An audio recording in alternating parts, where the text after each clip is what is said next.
اب وہ انہیں ٹھیک ٹھیک ایسے شرمندہ کر رہی تھی کہ رات ہی رات وہ سب اجتماعی خودکشی کر لیں. کچھ زیادہ پوائنٹس نہیں لگے، وہ تو ایسے ہی ہوتے ہیں.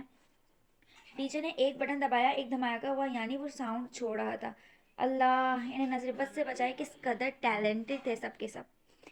امرا نے شدید غصے میں اپنے قریب ہی گرا ہوا ایک گلاس اٹھا کر پوری زور سے ڈی جے کی طرف اچھالا. انگلیاں ٹوٹ جائیں تمہاری، بہرے ہو جاؤ تم سب، پرسکون ہو جاؤ، کافی ہو گیا، چلو اب بس کرو، عالیہ نے نرمی سے کہا. امرا کو اور غصہ آیا. اسے ان سب کی اجتماعی خودکشی ہی کرنی چاہیے تھی. بس بکواس بند رکھو اپنی. اس نے آواز ڈی جے کے کیے گئے دھماکے کے زیادہ حیرت انگیز تھی. اس نے ایک نظر سب پہ ڈالی. بےعزتی کے احساس سے اس کا سارا وجود جھلسنے لگا، یعنی انہیں اندازہ ہی نہیں تھا کہ وہ سب اس کے ساتھ کیا کر بیٹھے.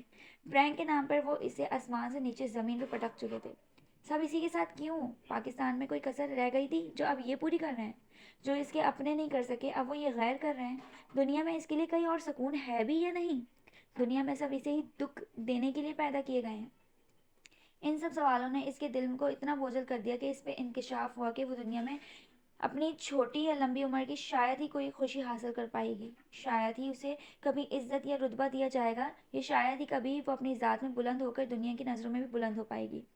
ان انکشاف پر ایسا جیسا کہ یہاں آنے سے پہلے وہ دھاڑیں مار مار کر روتی رہی تھی، تو وہ سب بھی اس کے اندر پھر سے وہی دھاڑیں جگا رہے تھے. وہ کہاں سے بیٹھے گھٹنوں کے میں اپنا منہ چھپا کر ان سب دھاڑوں کو آوازوں میں جگا کر رونے لگی.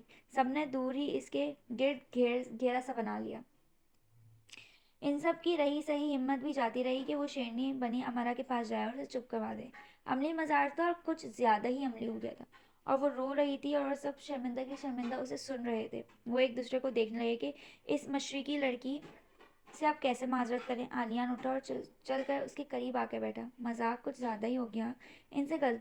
ان کی غلطی ہے، انہیں معاف کر دو، اس نے بہت دوستانہ انداز میں کہا. وہ بدسور ہچکیاں لیتی رہی. پلیز انہیں معاف کر دو پلیز. عالیان ڈر تو رہا تھا لیکن اندر ہی اندر اس کی گردن ہی نہ دی بوجھلے. پھر بھی وہ کہے بنا رہ نہ سکا. اس کا رونا ایسا تھا کہ اسے اپنے ایک پیارے کی سسکیاں یاد آنے لگی. ایسے نہ رو پلیز، ہم سب کو تکلیف ہو رہی ہے. اس نے ہم کہا مجھے نہیں، کیونکہ وہ نہیں کہہ سکتا تھا. اور امرا نے سالوں تڑپ تڑپ کر چپ چپ کر روتی رہی آنکھوں کو عالیان کی طرف اٹھا کے دیکھا، اور عالیان وہیں کا وہیں رہ گیا. کیا ہوا یہ؟ ششت ورت نے خاموشی چاک کی اور سنہری قلم نے بلور دوات میں ڈوب کر حرف اول محبت کا میم پر نوک رکھی دی. ہاں، یہاں سے داستان آرام لکھنے کی ابتدا میں نے کر دی.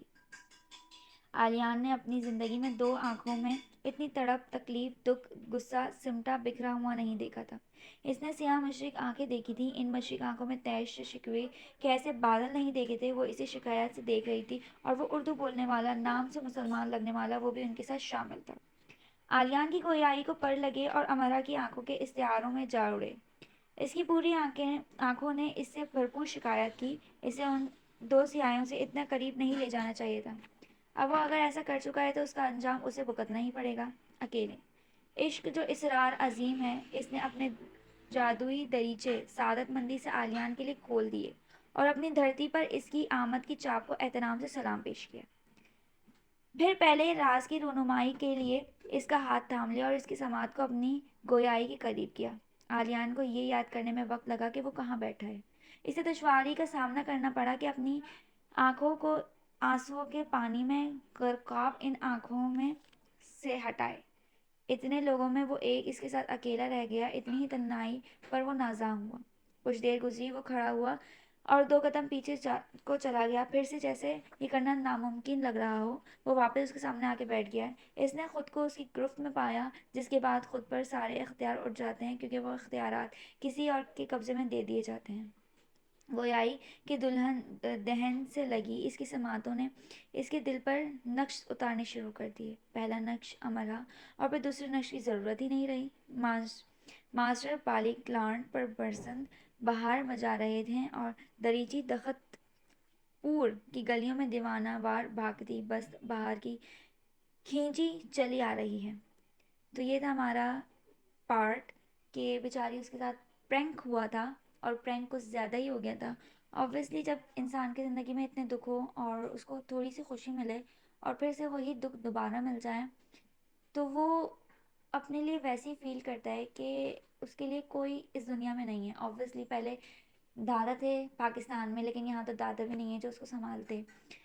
تو اب ہم دیکھتے ہیں کہ آگے ہمارا کے ساتھ کیا ہوگا، کہ وہ اپنے دکھوں پر کنٹرول کر پائے گی یا نہیں کر پائے گی، اور اس کو خوشی نصیب ہوگی یا نہیں ہوگی. تو سب آپ اپنے کامنٹ باکس میں بتائیں کہ آپ کو کیسا لگا آج کا episode. Thank you so much.